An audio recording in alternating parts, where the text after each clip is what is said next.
All right, today we're going to discuss sets, and a set as a formal mathematical term was first introduced by Georg Cantor in 1879. Just a little bit of trivia for you.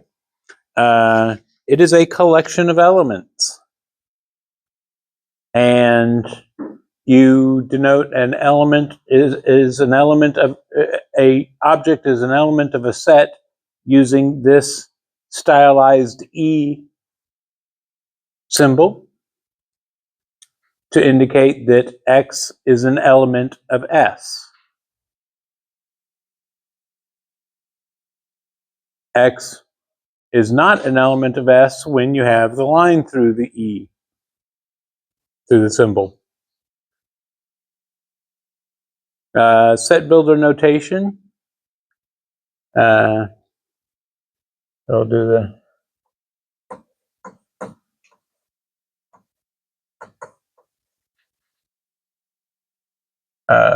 no, I'm sorry. No.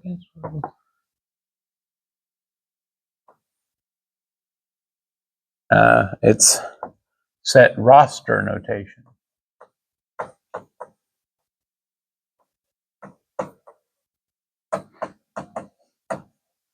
Set roster notation is where you list the elements in curly braces separated by commas. So this is the set containing the elements 2, 4, and 6.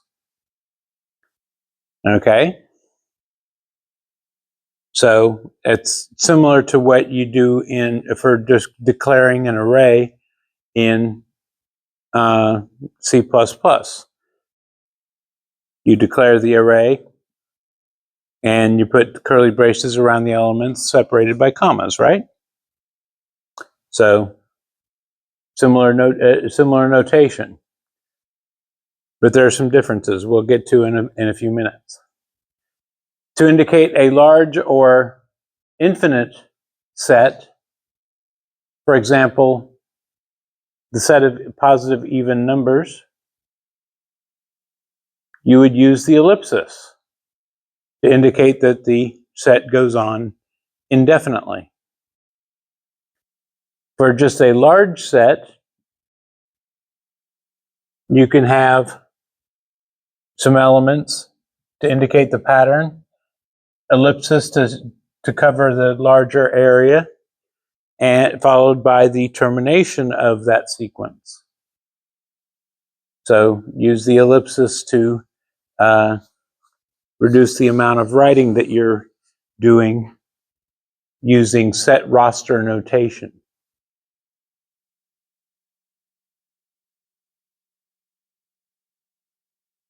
The axiom of extension says that a set is completely determined by what its elements are, not the order in which they may be listed, or the fact that some elements may be listed more than once.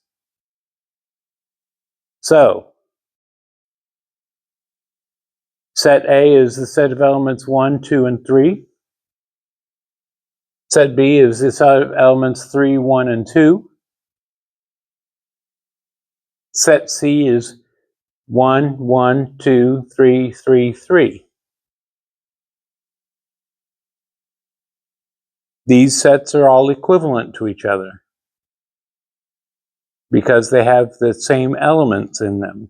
In the case of C, some of the elements are duplicated. In the case of B, the order is different from A, but that doesn't matter. So, in this regard, it is not the same as C++ as an array in C++.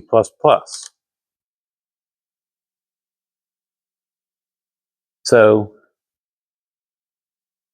a set can have duplicates, and the elements can be in any order.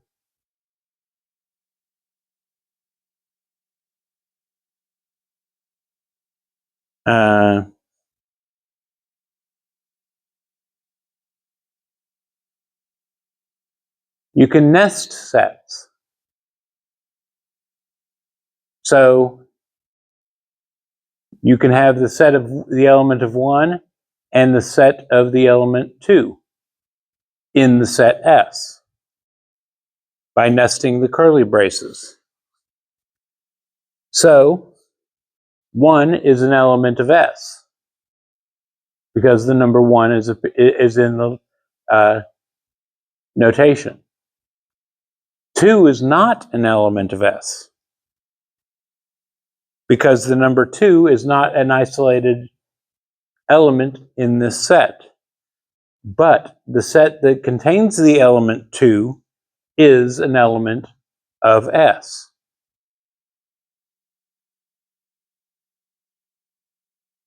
Does that make sense, or is that...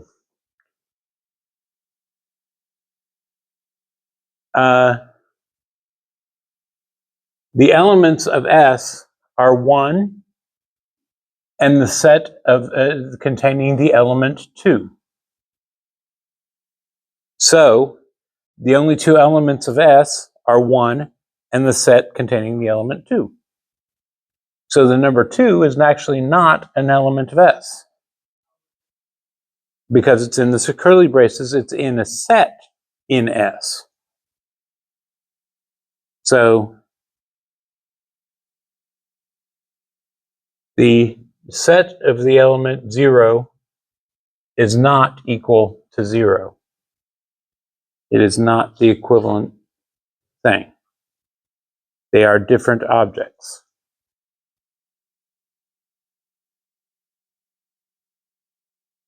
Okay?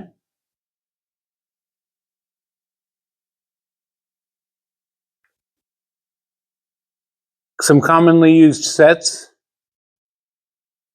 are for the set of real numbers. I'm sure you've encountered that in math classes before.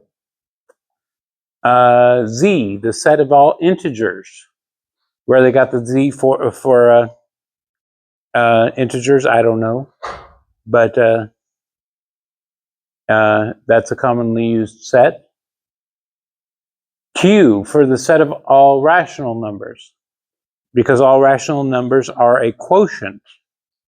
So they use the letter Q for the set of all rational numbers. N is the set of all natural numbers. You know what the natural numbers are? You remember that from probably algebra? Algebra 1, maybe? It also happens to be the set of all positive integers. 1, 2, 3, 4, etc. Not 0. So the superscript plus sign next to any of these sets can indicate that you're referring to only positive numbers. A minus sign would be you're only referring to negative numbers. So the superscript is used to give a portion of the set.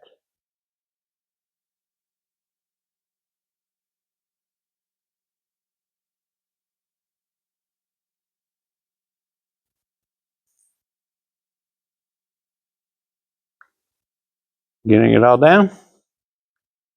Almost there? Okay. All right. Now you have set builder notation is another way of describing a set where you give the rules to build a set. So this would read the set of all x that's an element of S. S could be integers, real numbers, whatever, such that some property is true. This vertical bar is can be read as such that. So X is an element of S such that some P of S, X is true. Some property is true with X. Just an example of that, make P of X be X is even. And S is equal to positive, or equal to the set of integers. So in set roster notation, the set would be this here. Ellipsis, -2, 0, 2, 4, and then ellipsis.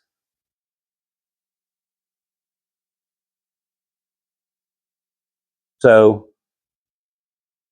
you can give symbolically the description of the set, and you can build the set from there, from those rules, from that description. That's why it's called the set builder notation. You build the set from the set of rules or conditions that are given in the notation.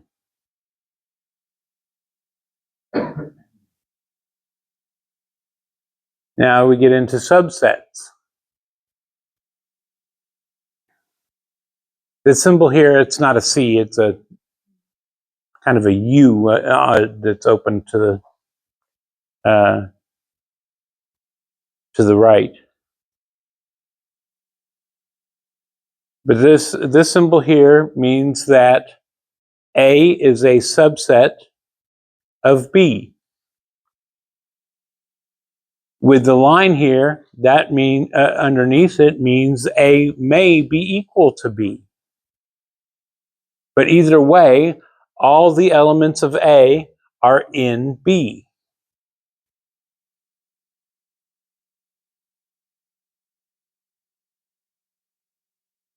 Now, like I said, A may be equal to B.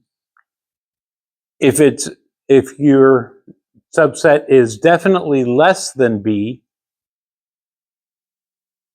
A is a proper subset of B without that line underneath the subset symbol.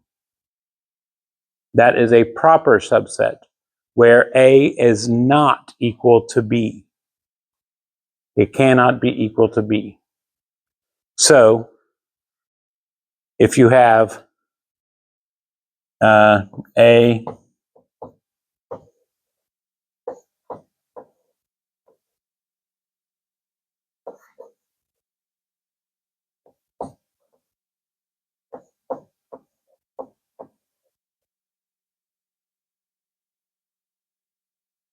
in this case, A is a proper subset of B because there is some element of B that is not in A. Whereas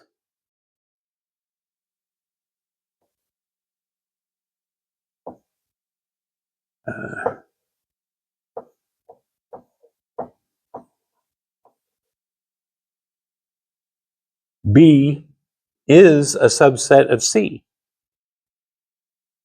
using this symbol because B and C are the same.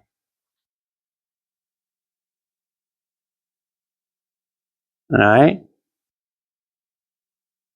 But B is not a proper subset of C.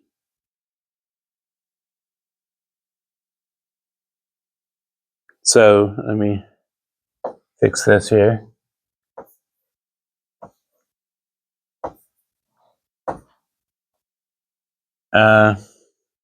Let's see here. So B is not a proper subset of C.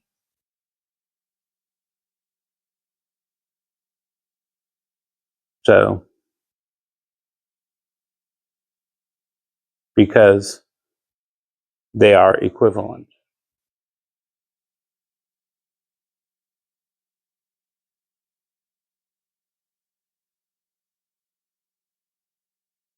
So, is 2 an element of this set? Yes, it is. Is the set of 2 an element of this set? No, it's not, because that set only contains numbers. It doesn't contain any sets.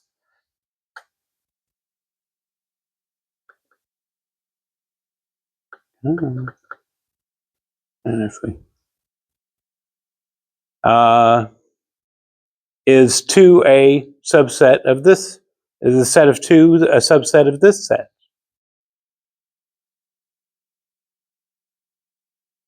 Yes, it is.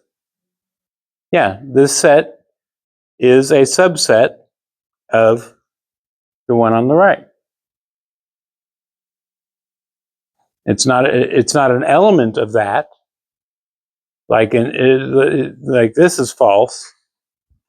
Yeah, this is false. This is true. But this is true as well. Now what about this one? Yes, it is, because this set contains this set here, because they're nested.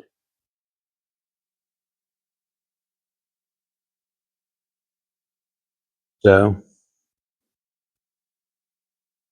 now we'll get into Cartesian products in just a second, but ordered pairs. Ordered pairs are like a set, except for order does matter. Duplication does matter. Ordered pairs or ordered triples or ordered n-tuples, however many ordered, those are like arrays in C++. But in this case, we have parentheses enclosing the elements.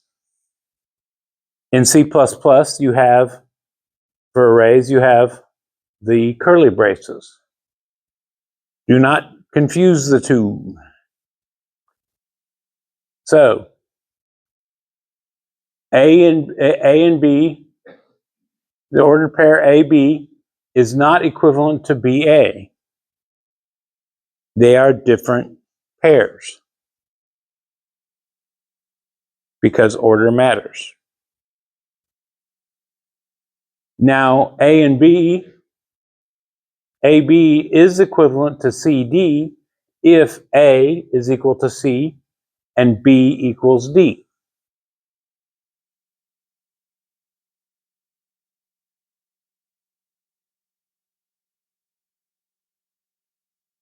Only if the two elements of each pair match up.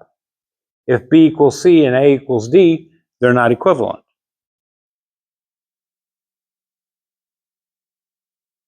So A would have to be equal to C and B would have to be equal to D. I put this in the previous. Got a little ahead of myself with the Cartesian product, but the Cartesian product is a set of ordered pairs, denoted with the large X between A and B. If A is, given an example here, if A is the set of A, B, and C, and B is the set of 1 and 2, the Cartesian product is the set of all ordered pairs, X and Y, such that X is an element of A and Y is an element of B.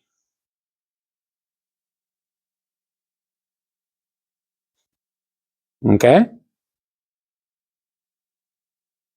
Which gives you 6 ordered pairs in a set. A1, A2, B1, B2, C1, and C2.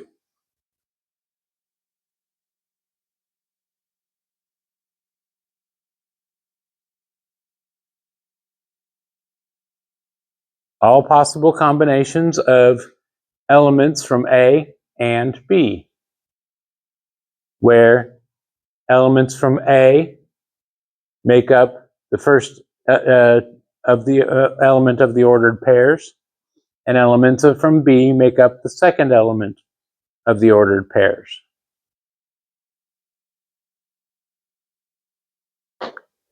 Now, the total number of elements in this Cartesian product is going to be the number of elements in A times the number of elements in B. Pretty simple. I believe that's why I call it a Cartesian product as opposed to some other term. But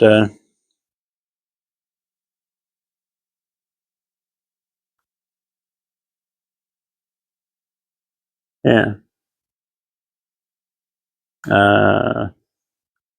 About there. All right.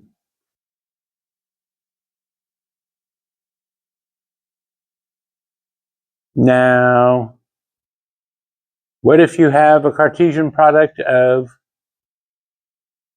real numbers such that R1 is on the x-axis and R2 is on the y-axis? You get the Cartesian plane, the Cartesian coordinate system. In the last class, I asked if anybody had heard of the Cartesian coordinate system, and nobody seemed to have heard that term before. Is that not taught anymore? Oh, okay. Well, it's the normal XY coordinate system, as opposed to the polar coordinate system. Have you heard of that term? I think it's Cal 3 that gets into polar coordinates. But polar coordinates, you have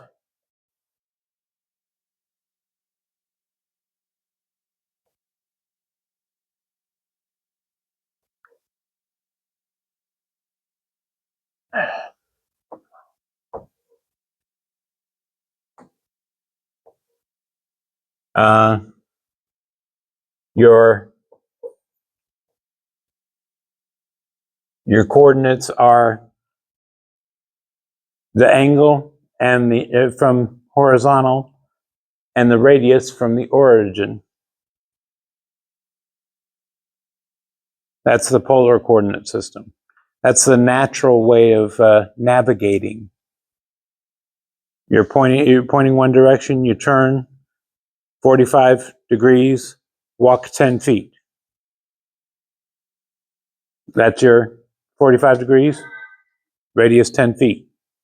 You don't go forward 10 feet and then turn right and go 10 feet. You take the shortest route, which is determined with the polar coordinates. But math with polar coordinates is a little bit more challenging. I think that's why they save it for Cal 3. But polar coordinates have their uses as well.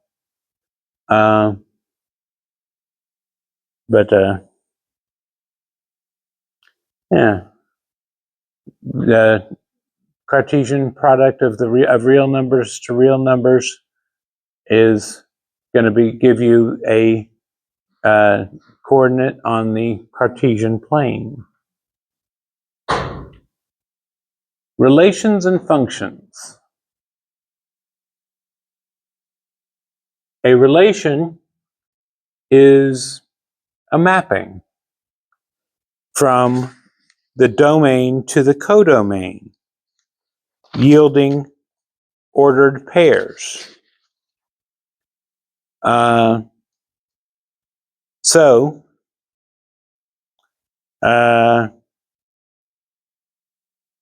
take, for example, this relation between A and B. A and B we saw earlier. The relation is a subset of the Cartesian product. So, going back to the Cartesian product of A and B, you have these 6 elements. The relation, though, oops, going in the wrong direction. The relation, though, has only 3 elements, but these 3 elements are elements in the Cartesian product. Okay?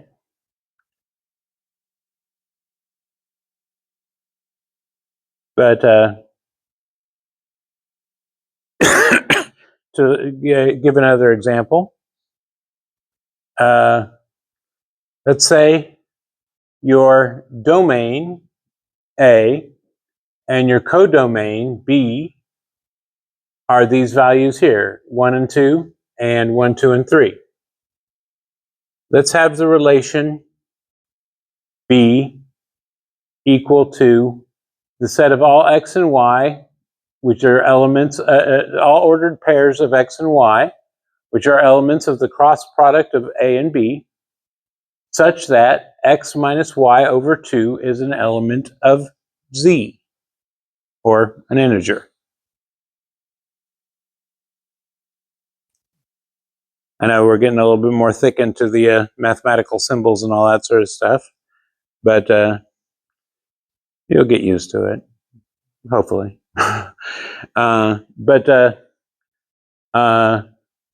Yeah, so you take the Cartesian product,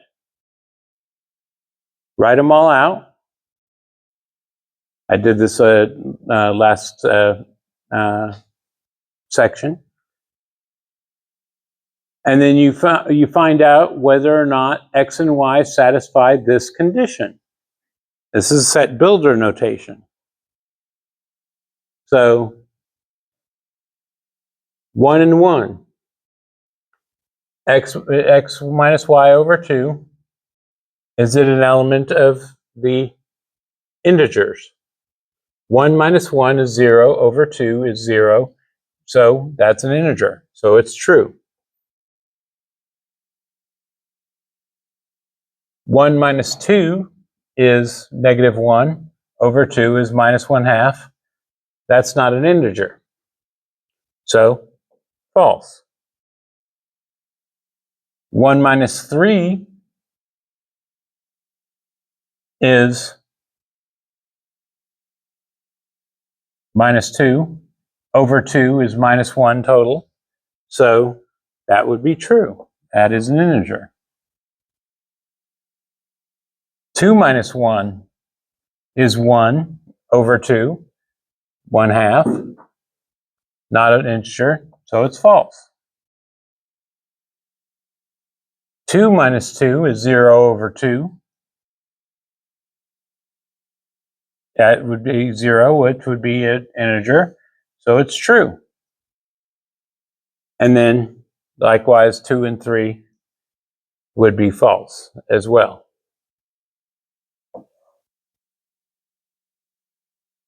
So you can define a relation using set builder notation to build a set of ordered pairs of how x and y are related. In this case, using a equation.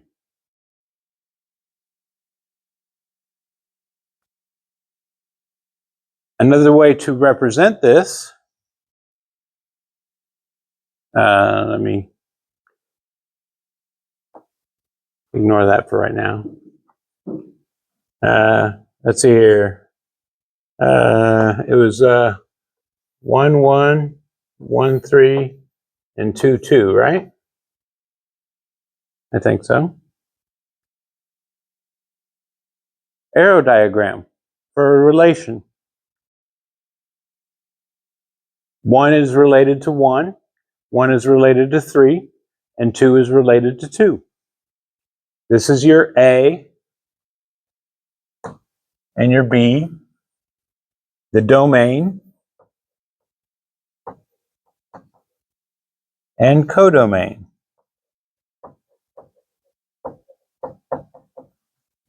A relation describes the relationship between the codomain and the domain and the codomain.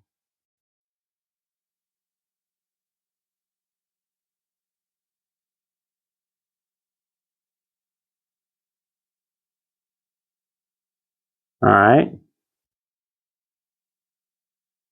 Now, there's a particular kind of relation called a function. Now, a function, all elements of A have a pairing with exactly one element in B. Okay? It's kind of like a function in programming. When you have an input into a function, it has exactly one output. It's not supposed to change. It's not, well, it can change, but it's not supposed to, it can't yield 2 values or 3 or whatever. One object is going to be the result of that function, returned by that function. Same principle here. So is this a function?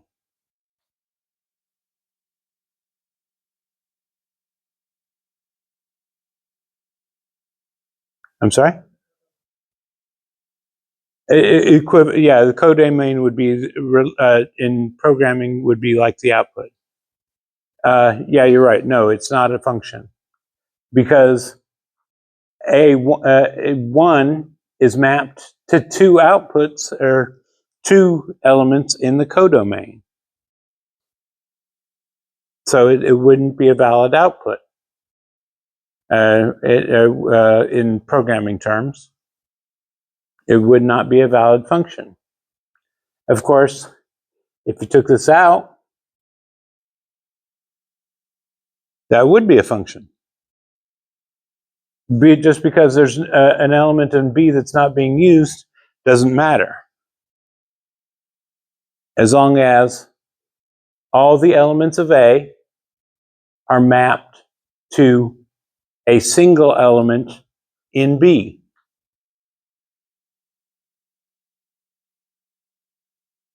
And it could be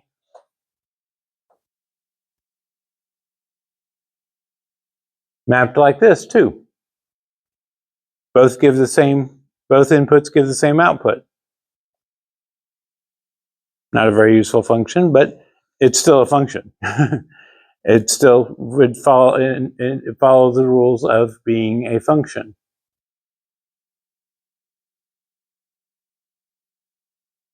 Now, one common function, or is it a function? Square root.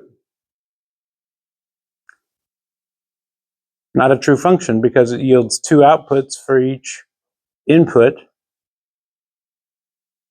greater than 0. Positive and negative. So this is not, it is a relation. There is a relation there, so because the relation contains where